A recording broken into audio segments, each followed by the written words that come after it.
BFM Business, le débat. Nicolas Dose, Emmanuel Le Chypre, Jean-Marc Daniel. Le débat autour des 10 leçons économiques de la crise de la Covid sur BFM Business avec Emmanuel Le Chypre, avec Jean-Marc Daniel. Aujourd'hui, l'inflation va-t-elle revenir? Question fondamentale, parce que les politiques monétaires en dépendent. Si l'inflation redécollait, alors là je sais que nous ne serons pas d'accord, à commencer par Jean-Marc Daniel. Je pense effectivement qu'on va avoir une poussée d'inflation. Alors c'est un débat. Il y a effectivement sur la place de Paris en ce moment autant d'économistes qui annoncent une menace de déflation que d'économistes qui annoncent une menace d'inflation, voire d'hyperinflation. Moi, je reste convaincu que, comme le disait Friedman, l'inflation reste fondamentalement et in fine un phénomène monétaire. Et quand on crée autant de monnaie qu'on va le faire pour financer le déficit budgétaire, il y aura forcément des conséquences sur l'évolution des prix. Et moi, je pense que ça aura deux aspects. Un premier aspect, ce que les économistes appellent un effet Cantillon. Je rappelle que l'effet Cantillon, du nom d'un économiste du XVIIIe siècle, c'est le fait que les prix augmentent, mais pas tous à la même vitesse. Certains prix augmentent, d'autres restent stables, voire même reculent, alors que dans l'inflation au sens le plus traditionnel, tous les prix augmentent. C'est à celle-là que l'on pense et c'est de celle-là dont on parle aujourd'hui. Voilà, et donc, qu'il y ait un effet Cantillon, c'est-à-dire que certains prix augmentent assez fortement, alors que d'autres vont avoir plutôt tendance à stagner, ça me paraît assez probable. Le deuxième élément, c'est que je pense que dans l'évolution de cette inflation, le véritable enjeu, ce sera la réactivité des banques centrales. Les banques centrales vont se trouver prises entre deux nécessités. Une première nécessité de remplir leur mission de lutte contre l'inflation, qui est quand même le fondement de leur action de base. Et puis le fait qu'elles ont pris l'habitude depuis un certain temps de maintenir des taux d'intérêt très bas pour rendre la dette publique soutenable.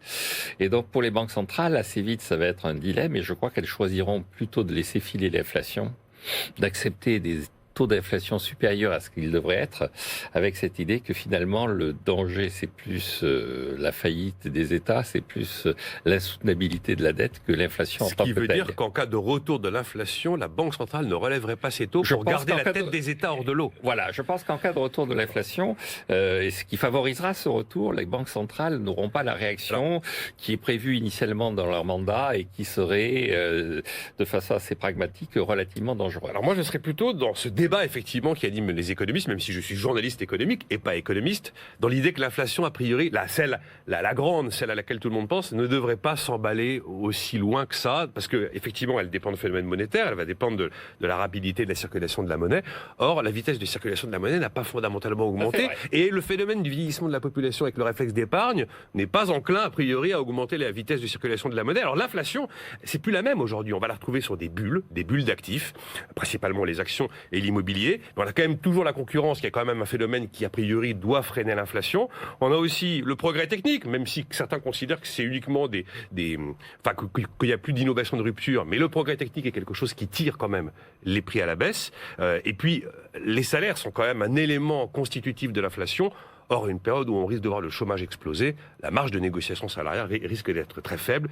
Pour toutes ces raisons, j'ai du mal, Emmanuel Le Chypre, à imaginer que l'inflation est vraiment ce qui nous guette pour les mois, voire les années à venir. Ben, finalement, il n'y a pas tant de choses de neuves que ça sous le soleil. C'est-à-dire qu'en gros, on va continuer à avoir de l'inflation sur les marchés financiers, comme on en a depuis la fin des années 80, depuis qu'on a fabriqué cette économie de bulles. Alors, on pourrait effectivement essayer de se faire un peu peur en listant les raisons objectives qui pourraient faire revenir l'inflation dans les magasins.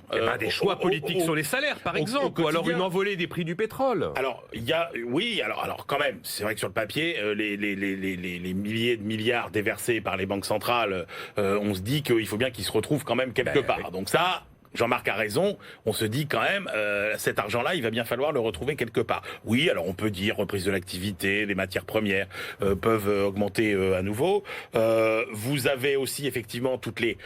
combien de temps vont durer tous les grains de sable sanitaires qu'on a mis dans la machine économique et qui font qu'effectivement, vous avez beaucoup d'entreprises qui sont confrontées à des surcoûts. Aujourd'hui, c'est peut-être 5 à 15% de coûts supplémentaires à cause de toutes ces contraintes sanitaires. Ça va bien se retrouver dans les prix de vente.